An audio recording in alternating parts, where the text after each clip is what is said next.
It was not the launch that gave them away. It was the silence before it.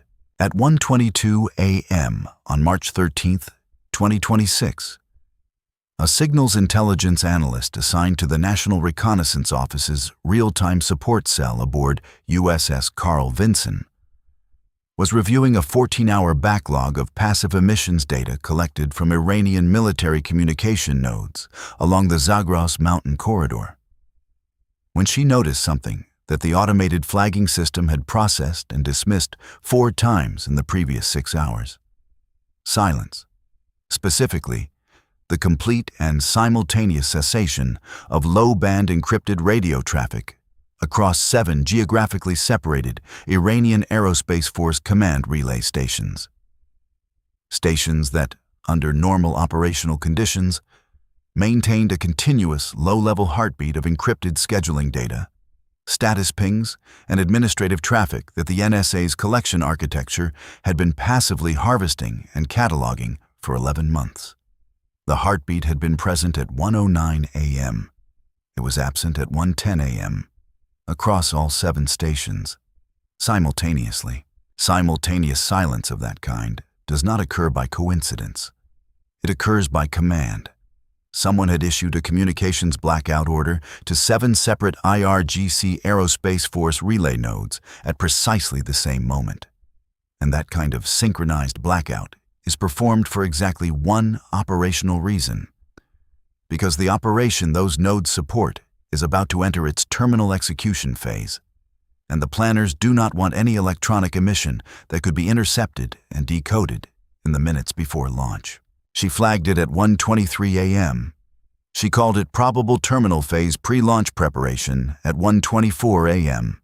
Her supervisor escalated it to the strike group's intelligence officer at 1:25 a.m.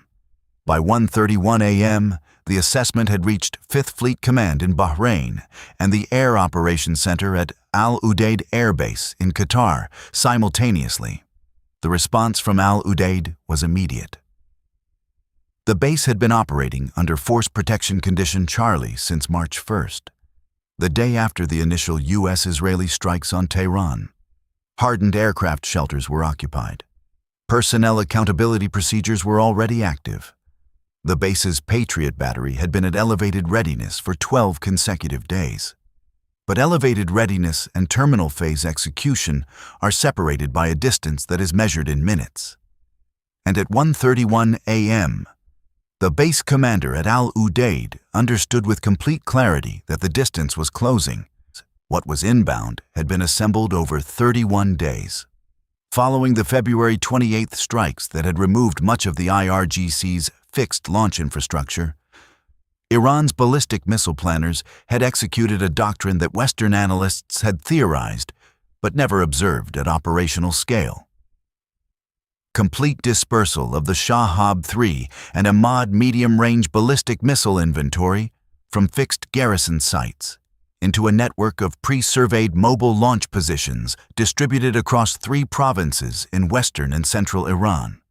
The mobile transporter erector launchers, each one a self-contained launch system capable of operating independently, communicating through burst-encrypted channels on frequencies rotated every 90 seconds, had been moving at night, sheltering under agricultural structures and commercial freight terminals during daylight hours, and pre-positioning at their assigned launch coordinates over the course of 3 weeks.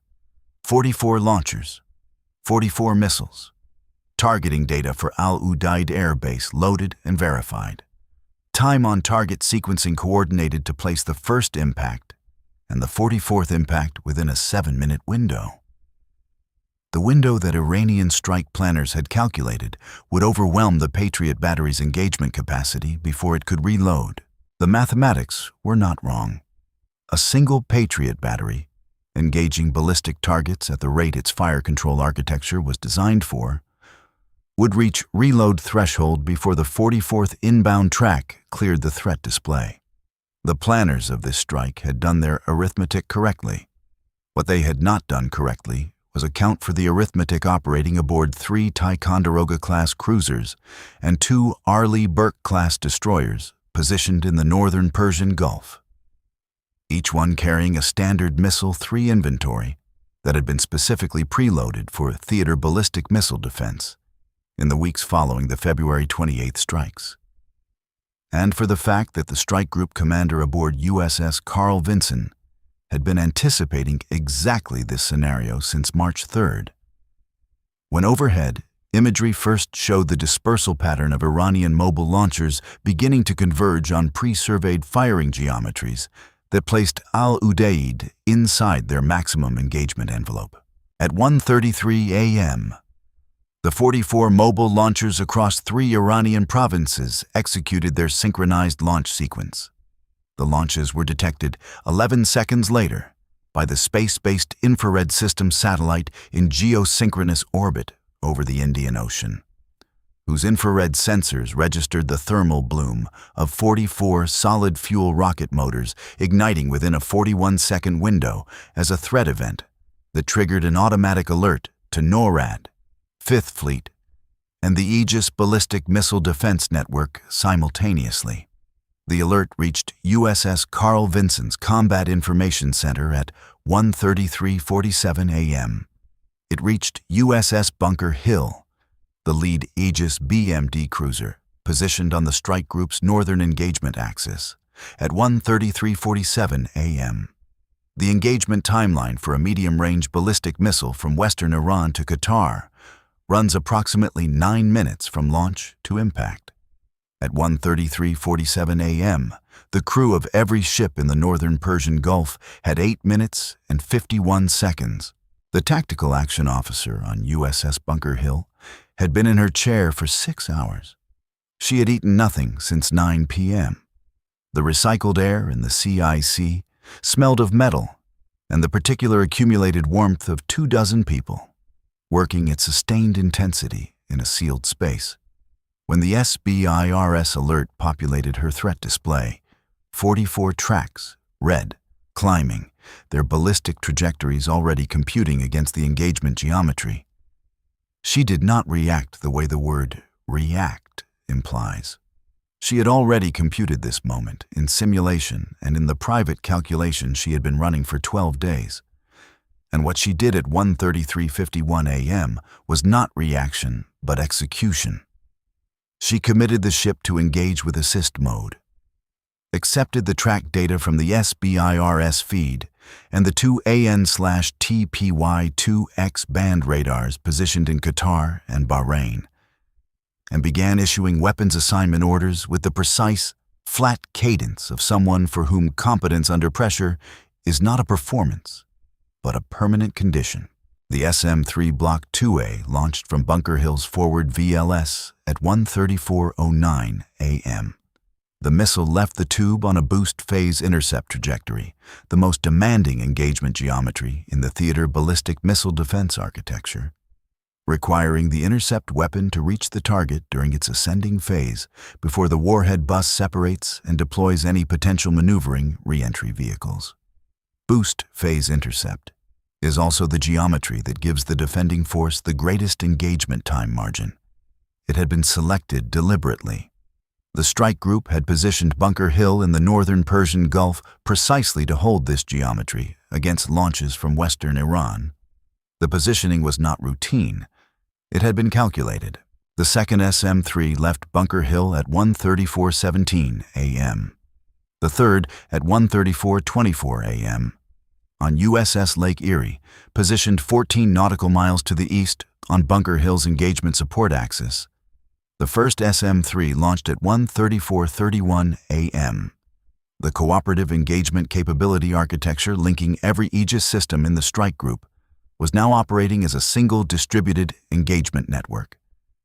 Deconflicting weapons assignments across 44 tracks with a computational efficiency that no individual ship's fire control team could have matched independently.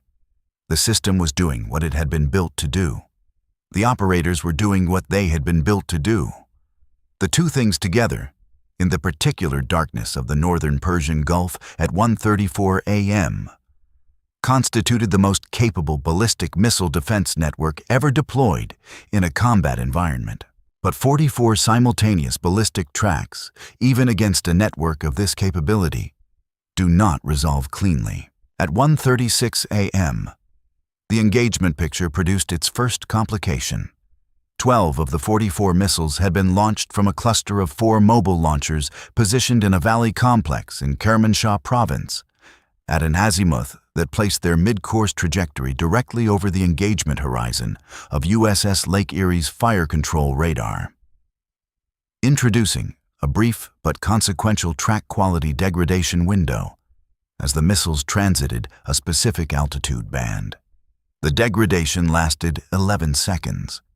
In those 11 seconds, the engagement network's assignment algorithm recomputed against degraded track data, producing a 2-missile coverage gap in the mid-course intercept layer for 4 specific tracks.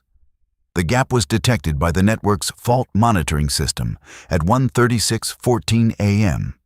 The tactical action officer on Lake Erie identified it at 1:36:16 a.m. She had 22 seconds to close it before those 4 tracks cleared the mid-course engagement window and descended into the terminal phase, where they would become the sole responsibility of the Patriot battery at Udeid. A battery already committed to its primary engagement sequence against the remaining 30 inbound tracks it had been assigned. 22 seconds.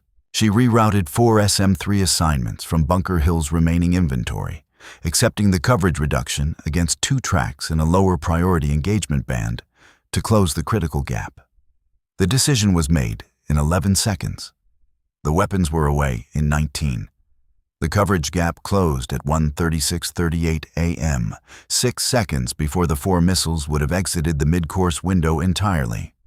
In the classified after-action review conducted 3 days later, the reviewing officer noted that the tactical action officer's rerouting decision had prevented a scenario in which 4 ballistic warheads would have arrived at Udeid's terminal defense layer simultaneously, at a trajectory angle and time spacing that the Patriot battery's engagement geometry was not designed to handle concurrently.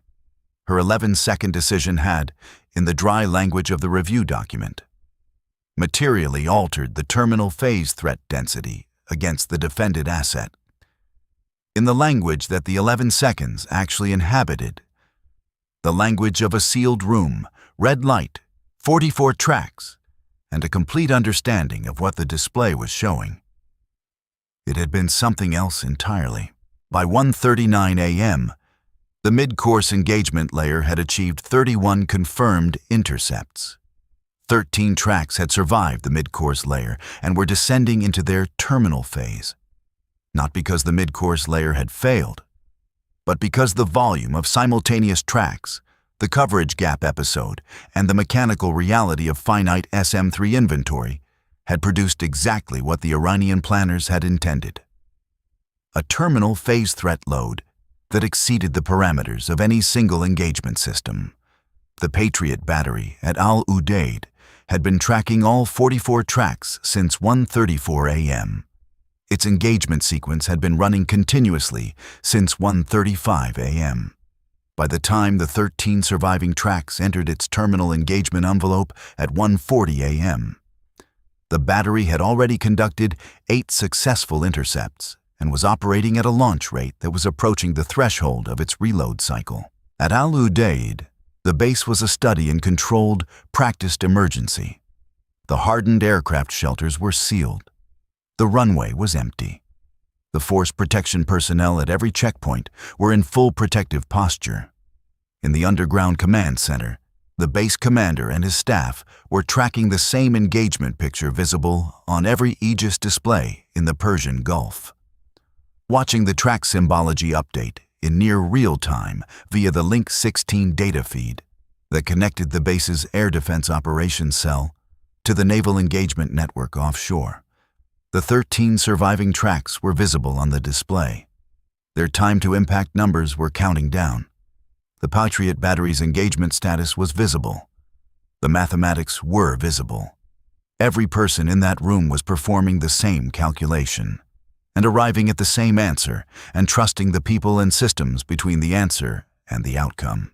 The Patriot battery engaged its first terminal phase target at 1:40:17 a.m. The intercept was clean. The second at 1:40:24 a.m. The third at 1:40:31 a.m.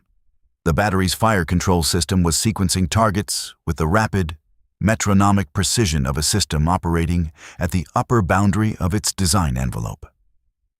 Not beyond it, not yet, but against it, in the way that materials are tested, under load, at the limit, discovering in real conditions what the engineers had calculated in controlled ones. At 1:40:44 a.m., 2 inbound tracks achieved simultaneous terminal acquisition at a time spacing of 1.8 seconds and an angular separation of 11 degrees. A geometry that the Patriot system's engagement scheduling algorithm had not been presented with in this specific combination during the current engagement sequence. The algorithm resolved the assignment in 0.6 seconds. But the 0.6 second resolution gap meant that the first of the 2 missiles was engaged 0.6 seconds later than the optimal intercept point. The PAC-3 interceptor reached it at 1:40:51 a.m. The intercept occurred at 4,200 meters altitude, directly above the base's northern perimeter. The warhead was neutralized. The kinetic debris field from the intercept produced a dispersion pattern that placed fragments across the northern flight line. 3 aircraft in open revetments, maintenance aircraft that had not been moved to hardened shelters due to an ongoing engine serviceability issue. Sustained fragment damage, no personnel casualties, no runway penetration, no operational aircraft lost, but the sound of the debris impacts, audible across the base as a rolling, irregular percussion against concrete and aircraft aluminum, was the sound of the margin, and every person on the base heard it. The final 2 surviving tracks were engaged by the Patriot battery at 1:40:58 a.m. and 1:41:04 a.m. Both intercepts were successful. Both occurred above 5,000 meters. By 1:41:09 a.m., the engagement display at Udeid showed 0 active tracks. The total engagement duration from first launch detection to final intercept had been 7 minutes and 22 seconds. At 1:44 a.m., USS Carl Vinson launched the first wave of its retaliatory strike package. The targeting solution had been finalized during the engagement.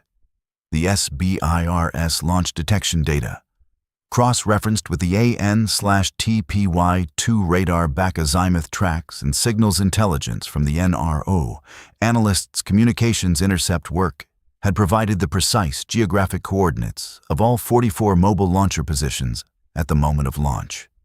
Mobile launchers are most vulnerable in the 30 minutes following a launch, before they can complete their reload and relocate cycle. The Air Wing's strike package was designed around that 30-minute window. 16 F/A 18E and F/A 18F aircraft carrying precision munitions were airborne from Carl Vinson's flight deck by 1:51 a.m. 4 EA-18G Growlers assigned to electronic warfare support were airborne by 1:53 a.m. 2 B-1B Lancers, which had been positioned at Udeid for exactly this contingency and had survived the attack in their hardened shelters, were airborne by 1:58 a.m. carrying standoff cruise missiles targeted at the Iranian Aerospace Force command relay infrastructure that the communications blackout analysis had identified. The strikes on the mobile launcher positions executed between 2:19 a.m. and 2:44 a.m. 38 of the 44 launch positions were struck. The remaining 6 had completed emergency displacement before the strike package arrived, a fact that was noted, assessed, and incorporated into the subsequent targeting cycle without pause. At 3:07 a.m., the strike group commander transmitted the engagement summary to 5th Fleet Command. 44 ballistic missiles launched, 44 intercepted or neutralized, 0 penetrating warhead impacts, 3 aircraft with repairable fragment damage, 0 personnel casualties. The numbers, as always, describe the outcome without describing the thing itself. The 7 minutes and 22 seconds in which the combined architecture of space-based detection, sea-based intercept, and ground-based terminal defense had been loaded to a degree that its designers had intended and its operators had trained for, and had not broken. What broke in those 7 minutes was a calculation. The Iranian planners had built their strike around the arithmetic of intercept capacity. The correct observation that finite interceptor inventories, under sufficient load, produce gaps. They had found a real constraint in the system. They had designed a real attack against it. What they had not accounted for was the decision made by a tactical action officer on USS Lake Erie at 1:36 a.m. in 11 seconds, with 22 seconds of margin remaining. A decision that no algorithm had made and no system had prompted, but that a person had made because she understood not just the display in front of her, but the consequence behind it. The constraint the Iranians had found was real. The human capacity to close a gap in 11 seconds was the variable their arithmetic had not included. The 3 aircraft with fragment damage were assessed as repairable within 72 hours. The Patriot battery at Udeid had expended 61 interceptors and required immediate resupply. The SM-3 inventory across 3 Aegis ships had been reduced to levels that triggered automatic replenishment requests. The strike group was combat effective. It was also, in the precise and unambiguous language of logistics reports, depleted. Not beyond recovery, not beyond mission capability, but reduced in the way that any system is reduced by the expenditure of the resources that define its reach. Udeid Air Base reopened its runway at 4:15 a.m. The first aircraft to land was a C-17 carrying SM-3 reload canisters from the pre-positioned logistics depot at Diego Garcia. It had departed Diego Garcia at 1:19 a.m., 14 minutes before the Iranian launch, under a pre-deployment logistics authorization that Fifth Fleet had quietly issued on March 7th, when the signals picture first suggested that mobile launcher dispersal was approaching terminal positioning geometry. The aircraft that replenished the system that had held the line had been airborne before the missiles that tested it had left their launch rails. That is not luck. That is the particular, invisible, unglamorous form of dominance that determines outcomes before the engagement clock starts. The dominance of anticipation over reaction, of preparation over response, of understanding an adversary's arithmetic before they execute it, and positioning the counter before they launch. The straight does not hold itself. The base does not defend itself. The network does not think for itself. Every number in the after-action summary, 44 launched, 44 neutralized, 0 casualties, was the product of decisions made by people in the days before the missiles flew. And in the 11 seconds when the gap opened, and in the 72 hours of maintenance work that followed, quietly, without ceremony, returning the system to the posture that would be required when the next calculation was attempted. In the Persian Gulf, the work is never finished. It is only continued.